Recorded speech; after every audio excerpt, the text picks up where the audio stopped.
Hello everyone, welcome to Unacademy. IIT Roorkee में MTech admission के लिए रजिस्ट्रेशन स्टार्ट होने जा रहे हैं 31 मार्च, दैट मीन्स कल से। आज के इस वीडियो में हम डिस्कस करते हैं कौन कौन से इंपॉर्टेंट पॉइंट है जो रजिस्ट्रेशन करने से पहले आपको ध्यान में रखना है। आईआईटी रुड़की की वेबसाइट पर एक इन्फॉर्मेशन ब्रोशर है, उसी से रिलेटेड आज इसमें वीडियो को बना रहा हूँ। कौन कौन से की पॉइंट्स इंपॉर्टेंट है, चलिए स्टार्ट करते हैं। तो 3 कैटेगरी के स्टूडेंट्स एडमिशन ले सकते हैं। फर्स्ट कैटेगरी जो गेट क्वालिफाइड स्टूडेंट है उनका एडमिशन हो सकता है। जो आईआईटी से बीटेक हैं, ग्रेजुएट्स हैं, उनका एडमिशन है। और एक और है फीमेल कैंडिडेट के लिए गोल्डन गर्ल स्कीम। एलिजिबिलिटी क्या क्या है? एलिजिबिलिटी है कैंडिडेट ऑफ जनरल, यदि जनरल कैंडिडेट हैं आप, या जनरल ईडब्ल्यूएस से बिलोंग करते हैं, इकोनॉमिकल वीकर सेक्शन, या ओबीएस कैटेगरी के स्टूडेंट्स हैं, तो एटलीस्ट आपको 60% मार्क्स, या फिर सीजीपीए की बात करें तो 6 सीजीपीए 10 पॉइंट स्केल पर, ये इतना होना चाहिए आपके पास। SC ST और जो फिजिकली डिसेबल कैंडिडेट्स हैं उनके लिए मिनिमम रिक्वायरमेंट 55%, और सीजीपीए की बात करें तो 5.5 सीजीपीए 10 पॉइंट स्केल पर। तो ये 10 point scale, 9 point scale, 7 point scale, ये क्या होता है और कैसे कन्वर्ट करना है, इसके लिए आगे इसी इंफॉर्मेशन ब्रोशर में उन्होंने टेबल दे रखी है, तो आगे डिस्कस करेंगे। तो ये मिनिमम एलिजिबिलिटी, यदि आप जनरल कैंडिडेट है तो मिनिमम 60% मार्क्स होना चाहिए आपके। सेकंड, जो बच्चे आईआईटी से बीटेक हैं, आईआईटी ग्रेजुएट्स हैं, उनके लिए डायरेक्ट एडमिशन विदाउट गेट, यदि उन्होंने गेट नहीं भी दिया है, गेट क्वालिफाइड भी नहीं है, तो भी उनका डायरेक्ट एडमिशन हो जाएगा। मिनिमम सीजीपीए की रिक्वायरमेंट है 8 ऑन 10 पॉइंट स्केल, ये मिनिमम रिक्वायरमेंट है। नोट में पॉइंट इंपॉर्टेंट क्या है? Final year students will be completing all the requirements of their qualifying examination including back paper supplementary before the date of registration may also apply। यदि आप final year students हैं और कोई back भी आपका लग गया है, कोई सप्लीमेंट्री आ चुकी है, तो रजिस्ट्रेशन के पहले पहले वो क्लियर हो जाना चाहिए, तो ही आप एलिजिबल हैं, अदरवाइज आप एलिजिबल नहीं हैं, ये पॉइंट कह रहा है। कौन कौन से डिपार्टमेंट में, कौन कौन से एकेडमिक प्रोग्राम में आपका एडमिशन हो सकता है, उसके लिए मैंने जो पॉइंट्स है वो हाईलाइट कर दिए हैं। ये स्पेसिफिकली सिविल इंजीनियरिंग स्टूडेंट्स के लिए। तो यदि आप MTech renewable and hydro energy वाली ब्रांच में करने में इंटरेस्टेड हैं, तो मिनिमम रिक्वायरमेंट आपका सिविल इंजीनियरिंग से आपका ग्रेजुएशन होना चाहिए, डिग्री होना चाहिए। और जो डिपार्टमेंट है वो है हाइड्रो एंड रिन्यूएबल एनर्जी। ये डिपार्टमेंट में इसलिए बता रहा हूँ क्योंकि आगे इसी इंफॉर्मेशन ब्रोशर में ये भी बता रखा है कि आप maximum 4 department and academic programme में 14 एकेडमिक प्रोग्राम में मैक्सिमम आप अप्लाई कर सकते हो। तो जो एकेडमिक डिपार्टमेंट है वो यहाँ पर इस वाले कॉलम में दिख रहा है, और प्रोग्राम जो है वो इस वाले कॉलम में दिख रहा है। 4 maximum department and 14 maximum academic programme, इस बात को भी ध्यान रखें आप लोग। नेक्स्ट, यदि आप इंटरेस्टेड है सिविल इंजीनियरिंग में और एमटेक एनवायरमेंटल इंजीनियरिंग करने में, तो अगेन बैचलर डिग्री। इसके अलावा जियो स्पेशल इंजीनियरिंग में आप एमटेक कर सकते हैं, जियो टेक्निकल इंजीनियरिंग में एमटेक हो सकता है। आईआईटी रुड़की से हाइड्रोलिक इंजीनियरिंग, स्ट्रक्चरल इंजीनियरिंग, तो वही मिनिमम जो बेसिक रिक्वायरमेंट है वो डिग्री की है। बाकी ऊपर हमने परसेंटेज तो देख ही लिया कितना मिनिमम रिक्वायरमेंट है। एमटेक ट्रांसपोर्टेशन इंजीनियरिंग, तो ये पूरा एक ही डिपार्टमेंट में आ रहा है, और वो है civil engineering department.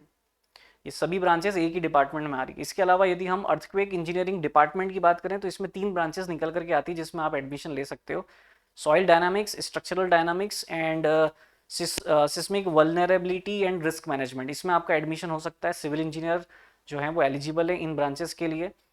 Fourth department की बात करें, हाइड्रोलॉजी डिपार्टमेंट में भी आप एडमिशन ले सकते हैं, जिसमें जो प्रोग्राम है वो है MTech in hydrology. Again bachelor degree की रिक्वायरमेंट, सभी में बैचलर डिग्री की रिक्वायरमेंट है। इसके अलावा next department water resource department भी है, इसमें भी आप irrigation, water management, water resource development and MTech drinking water and sanitation, इसमें इस प्रोग्राम में भी आप एडमिशन ले सकते हैं। सभी सिविल इंजीनियर्स एलिजिबल हैं इसके लिए। नैनो टेक्नोलॉजी डिपार्टमेंट में भी आपका एडमिशन हो सकता है, MTech in nanotechnology, again civil engineering जो ब्रांच है वो एलिजिबल है यहाँ पर। इसके अलावा नेक्स्ट डिपार्टमेंट की बात करें तो डिजास्टर मिटिगेशन एंड मैनेजमेंट, इस डिपार्टमेंट में भी आप इस कोर्स में एडमिशन ले सकते हैं, disaster mitigation and management course में। दैन ट्रांसपोर्टेशन सिस्टम डिपार्टमेंट, ये एक अलग डिपार्टमेंट है, ट्रांसपोर्टेशन इंजीनियरिंग अलग है, ये एक ट्रांसपोर्टेशन सिस्टम डिपार्टमेंट है जिसमें आप एमटेक इंफ्रास्ट्रक्चर सिस्टम में कर सकते हैं। बाकी सारी ब्रांचेस का दे रखा है, जो भी अदर ब्रांच के स्टूडेंट यदि इस वीडियो को देख रहे हैं तो इस इन्फॉर्मेशन ब्रोशर आपको वेबसाइट पर मिल जाएगा, वहाँ से आप देख सकते हैं।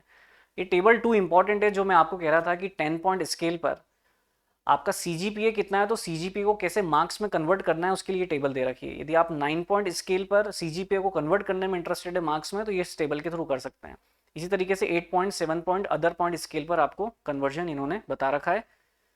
तो इंपॉर्टेंट डेट क्या है? इंपॉर्टेंट डेट है कल। कल से स्टार्ट होने जा रहा है रजिस्ट्रेशन। तो पोर्टल ओपन हो जाएगा 31 मार्च फ्राइडे से। एप्लीकेशन पोर्टल क्लोज होने की डेट भी ध्यान रखें, 14 अप्रैल। इन्होंने मेंशन कर दिया है कि आप लास्ट डेट का वेट ना करें, पहले ही आप अपना रजिस्ट्रेशन कंप्लीट कर लें। ऑनलाइन एडमिशन रजिस्ट्रेशन स्टार्ट हो जाएगा जुलाई 12 एंड 13 से, और डॉक्यूमेंटेशन वेरिफिकेशन जो होगा वो 14 जुलाई को हो जाएगा। देखिए इंफॉर्मेशन, इंपॉर्टेंट इंफॉर्मेशन है। एमटेक में यदि आप एडमिशन ले रहे हैं तो केवल मैक्सिमम 4 डिपार्टमेंट में ही आप अप्लाई कर सकते हैं, मैक्सिमम 4 डिपार्टमेंट। और एकेडमिक प्रोग्राम की बात करें तो मैक्सिमम 14 एकेडमिक प्रोग्राम में ही आप एडमिशन ले सकते हैं, जो स्टार्टिंग से मैं आपको बताते हुए आ रहा हूँ। Selected candidate will offer admission only in 1 programme, केवल एक प्रोग्राम में एडमिशन मिलेगा। जो भी आपकी प्रेफरेंस होगी, जो भी मेरिट के हिसाब से आपको अलॉट होगा, उसी में आपका एडमिशन होगा। ये चीज़ भी इन्होंने क्लियर कर दी है।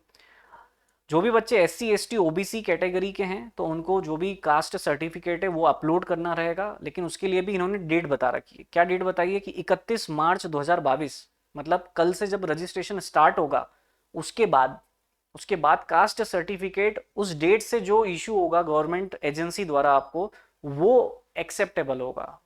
ठीक है, तो आपको ये बनवाना पड़ेगा। इसका मतलब जो भी बच्चे SC ST OBC कैटेगरी से बिलोंग करते हैं। अच्छा, इसके अलावा क्या बता रखा है इन्होंने नोट में point, separate application with payment are required for each admission category. हर एक कैटेगरी के लिए आपको अलग अलग पेमेंट करना होगा, ये चीज़ भी इन्होंने क्लियर कर दी है।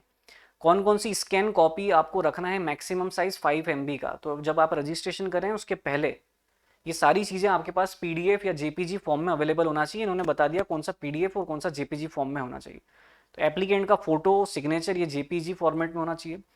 10th की मार्कशीट, 12th की मार्कशीट और बाकी ये सारे डॉक्यूमेंट्स यहाँ पर आपको दिख रहे हैं। ये सभी डॉक्यूमेंट्स आप रेडी रखिए रजिस्ट्रेशन करने से पहले।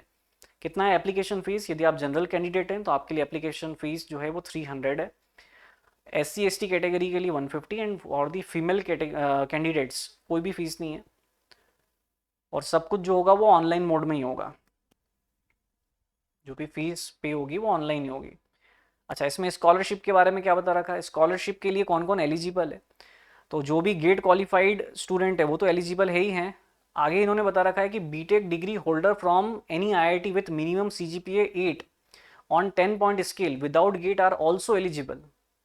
तो जो बच्चे IIT से ग्रेजुएट हैं और उनका CGPA 10 है, CGPA 8 है 10 पॉइंट स्केल पे, वो भी एलिजिबल है स्कॉलरशिप के लिए।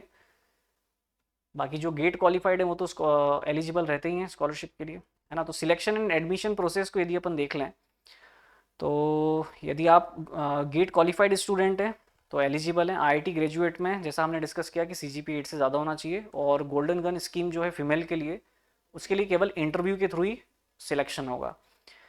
ठीक है, तो जो भी बच्चे गेट क्वालिफाइड है और एमटेक में एडमिशन लेना चाहते हैं, सबसे पहले तो आपको COA पोर्टल पर रजिस्ट्रेशन करना होगा। ये इन्फॉर्मेशन आपके पास अवेलेबल होगी। और जो IIT ग्रेजुएट्स हैं वो डायरेक्टली IIT रुड़की पर जाकर के एडमिशन ले सकते हैं।